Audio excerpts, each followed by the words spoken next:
I saw the beans rolling across the table and realized something terrible. The outpost we were stationed at had become severely tilted. Even worse, the next relief crew was already 3 months overdue. Not only had we run out of drinking water, but there was also very little food left in the refrigerator. To stay alive, our 4-man team could only eat the smallest amount of food each day to maintain basic strength. One day while I was on watch, I discovered something alarming. A ship appeared in the distance. Nothing had entered this place for 3 years. I was overjoyed. I thought the people replacing us had finally arrived. But the captain immediately pressed the alarm button and ordered everyone to go on alert. Although I had no idea what was happening, I still aimed the guns at the ship. Anna called the vessel and tried to identify friend or foe, but there was no response. Even worse, the ship had stopped just outside our firing range. The captain decided to send someone over to investigate. I took a small boat and approached the ship. The letters on the ship showed that it was the supply vessel we had been waiting for. But after circling it once, I found that it was covered in rust. There was no sound from the engine at all. It looked like a ghost ship. I decided to climb aboard and take a look.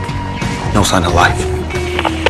After reporting to the captain, I turned off my radio so I would not alert anyone on board. When I reached the bridge, I found the place in complete disorder. The chairs were lying on the floor, the cups were covered with spider webs, the electrical system had completely failed. The strangest thing was that the entire crew had disappeared. I went deeper into the ship. When I saw the food stacked in the corner, I immediately recognized it as the supplies brought by the relief ship. The clothes and food were still there, but the 4 crew members were gone. Back at the outpost, the captain seemed to sense danger. He kept calling me, but there was no response over the radio. He thought I had met with an accident. Without hesitation, the captain demanded Anna's key. It was part of the launch system for the nuclear missile. For safety reasons, the 2 keys were normally kept by 2 different people. Although Anna did not agree with the captain's decision, she had no choice but to comply under pressure.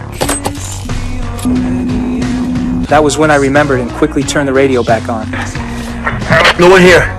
When everyone heard my voice, they were finally relieved. After receiving the captain's order, I towed the supply ship back to the outpost. But after canceling the alarm, the captain kept both keys in his own possession. Anna was unhappy about it, but there was nothing she could do. The captain wanted to figure out what had happened to the ship. The engineer brought over a portable power supply, and the ship's interior lit up again. The captain copied the ship's navigation coordinates. Maybe this would reveal where the ship had come from, but as more and more coordinates appeared on the map, he saw an unbelievable route. At the same time, the engineer and I were not idle. We believed this was the best chance to leave. If we missed this supply ship, we would have to wait another 3 years. That night, the engineer secretly slipped onto the ship. With his years of repair experience, he was certain he could fix the engine. Meanwhile, I secretly sent a message to headquarters, claiming that the supply ship had arrived, that we had completed the handover with the relief crew, and that we would return in 3 days. Then the engineer and I climbed into the engine room and worked non-stop. After countless attempts, we finally got the engine running again. But when we stepped out of the engine room, the captain was already waiting for us, and he had made a strange decision.